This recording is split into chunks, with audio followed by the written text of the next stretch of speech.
Hi, friends. Welcome back. I have a great book today for you. This is another Eric Carle book called Mr. Seahorse. Here he is, Mr. Seahorse.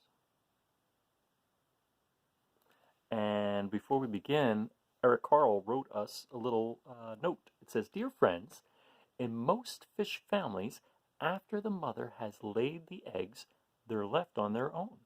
But there are exceptions such as the seahorse, stickleback, tilapia, Curtis nursery fish, pipefish, bullhead catfish, and some others. Not only are the eggs cared for by a parent, but, surprise, that parent is the father. And this is my story about them." Okay, so that's Eric Carle talking about the seahorse, where the father cares for the eggs as opposed to a mother. Interesting. Let's begin. Mr. and Mrs. Seahorse drifted gently through the sea. Mrs. Seahorse began to wiggle and twist this way and that.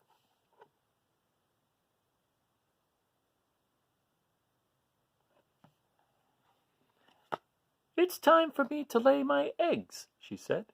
"Can I help?" asked Mr. Seahorse. "Oh, yes, thank you," said Mrs. Seahorse, and she laid her eggs into a pouch on Mr. Seahorse's belly. "I'll take good care of your eggs," said Mr. Seahorse. "I promise."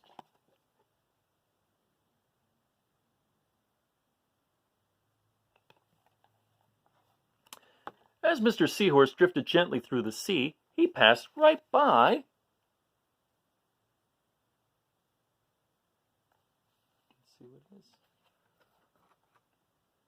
a group of trumpetfish hidden in a patch of reeds. But before long, Mr. Seahorse met another fish. "How are you, Mr. Stickleback?" asked Mr. Seahorse. "Delighted," replied Mr. Stickleback. "I just built a nest, and right away Mrs. Stickleback laid her eggs into it. Now I am taking good care of them until they hatch." "Keep up the good work," said Mr. Seahorse, and swam on his way. So there's the Stickleback right there. And just like the seahorse, the father takes care of the eggs. As Mr. Seahorse drifted gently through the sea, he passed right by. What's behind the picture there? A lionfish hidden behind a coral reef.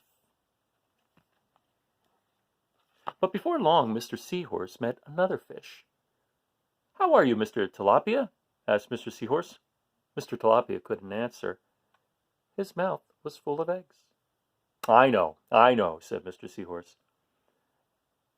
"Mrs. Tilapia laid her eggs. Now you are taking good care of them until they hatch." And Mr. Tilapia nodded his head. "You must be very happy," said Mr. Seahorse, and swam on his way. So there is Mr. Tilapia. He has all the eggs in his mouth. He's taking care of them. Another father taking care of the eggs. As Mr. Seahorse drifted gently through the sea, he passed right by. I wonder what he passed by this time. A pair of leaf fish hidden among the seaweed. But before long, Mr. Seahorse met another fish. "How are you, Mr. Curtis?" asked Mr. Seahorse. Perfectly fine," replied Mr. Curtis. "Mrs. Curtis laid her eggs, and I have stuck them on my head. Now I am taking good care of them until they hatch." "You are doing a good job," said Mr. Seahorse, and swam on his way.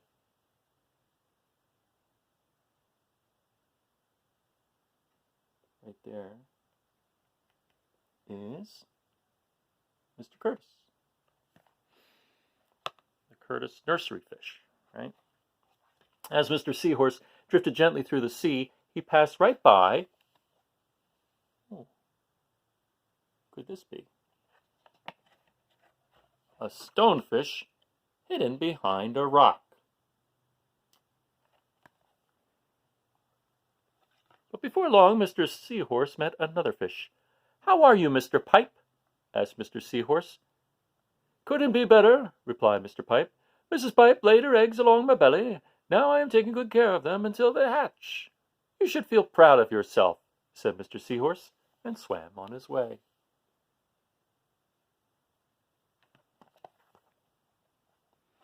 But before long, Mr. Seahorse met another fish. "How are you, Mr. Bullhead?" asked Mr. Seahorse. "Tip-top," replied Mr. Bullhead. "Mrs. Bullhead laid her eggs and the eggs hatched. Now I'm babysitting." "You are doing a fine job," said Mr. Seahorse, and swam on his way.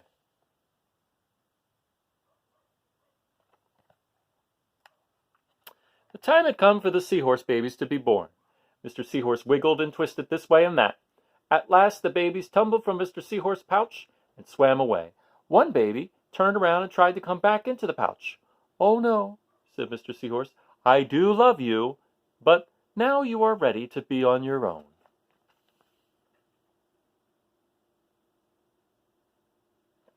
And with that, Mr. Seahorse's job is done.